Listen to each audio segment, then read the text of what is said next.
திராவிட model என்பது எல்லாருக்கும் எல்லாம் என்ற கருத்தியலை அடிப்படையாக கொண்டது.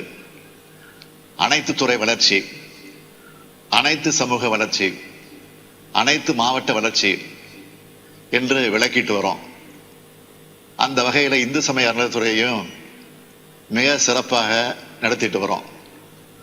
திராவிட முன்னேற்ற கழகத்தின் தாய் அமைப்பான நீதி கட்சி ஆட்சி காலத்தில் தான் பழுத்த ஆத்திகரான அன்றைய முதலமைச்சர் பனகல் அரசரால் இந்து சமய அறநிலைய பாதுகாப்பு சட்டம் நிறைவேற்றப்பட்டுச்சு.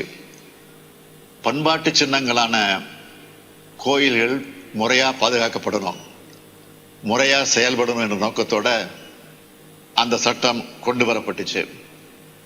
இன்று சீரோடும் சிறப்போடும் கோயில்கள் எங்க அடித்தளம் அமைச்சது அந்த சட்டம் தான்.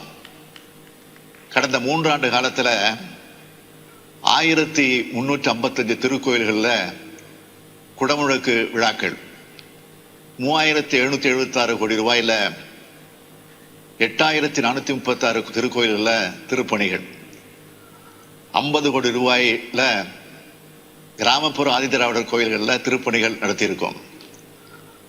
62 கோடியே 76 லட்சம் ரூபாயில் 27 திருக்கோயில்களில் ராஜகோபுரங்கள் அமைக்கப்பட்டிருக்கு. 80 கோடியே 50 லட்சம் ரூபாயில் பழனி, இடும்பன்மலை, திருநீர்மலை, திருக்கழுகுன்றம் கோயில்களில் கம்பிவட ஊர்திகள் அமைக்கப்பட்டிருக்கு. 5577 கோடி ரூபாய் மதிப்புடைய 6140 ஏக்கர் கோயில் நிலங்கள் ஆக்கிரமிப்பிலிருந்து மீட்கப்பட்டிருக்கு. 756 திருக்கோயில்களில் நாள் முழுவதும் அன்னதானம் வழங்கும் திட்டம் செயல்பாட்டில் இருக்கு. தினந்தோறும் 82,000 பேர் உணவு உண்டு வராங்க. கோயில் சொத்துக்கள், அந்த சொத்துக்கள் அளவிடும் பணி நடைபெற்று வருது. கடந்த 3 ஆண்டுகளில் 1,59,507 ஏக்கர் நிலங்கள் நவீன ரோவர் கருவிகள் மூலம் அளவீடு செய்யப்பட்டு 64,522 கற்கள் நடப்பட்டுள்ளன. 4,189 ஏக்கர் நிலம் மீண்டும் கோயில் பேர்ல பட்டா செய்யப்பட்டிருக்கு. இப்போ நான் சொன்னதெல்லாம் மிகவும் குறைவு. நம்ம திராவிட மாடல் அரசோட சாதனைகளை இந்து சமய அறநிலையத்துறை மூலமா ஒரு புத்தகமாகவே போடப்பட்டிருக்கு. அதில் இருக்க சிலவற்றை தான் நான் இப்ப சொல்லியிருக்கேன். அந்த புத்தகத்தை நீங்க எல்லோரும் வாங்கி படிக்கணும். நீங்க மட்டும் இல்ல, ஊடகத்துறையை சார்ந்த நண்பர்களும் இந்த சாதனைகளை மக்கள்கிட்ட கொண்டு சேர்க்கணும்னு கேட்டுக்கிறேன்.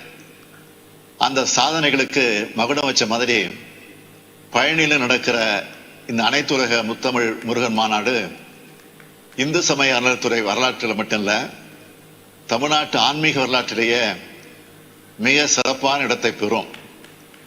நீதியரசர்கள், மகா சன்னிதானங்கள், ஆன்மீக பெரியவர்கள், சமய சொற்பொழிவாளர்கள், தமிழ் இலக்கிய அறிஞர்கள், புலவர்கள், பேராசிரியர்கள், பேச்சாளர்கள், இசைக்கலைஞர்கள், நாட்டிய கலைஞர்கள், பாடகர்கள்னு பல்துறை அறிஞர்கள் பழனியில சங்கமிக்கிற இந்த மாநாட்டுக்கு என்னுடைய வாழ்த்துக்கள்.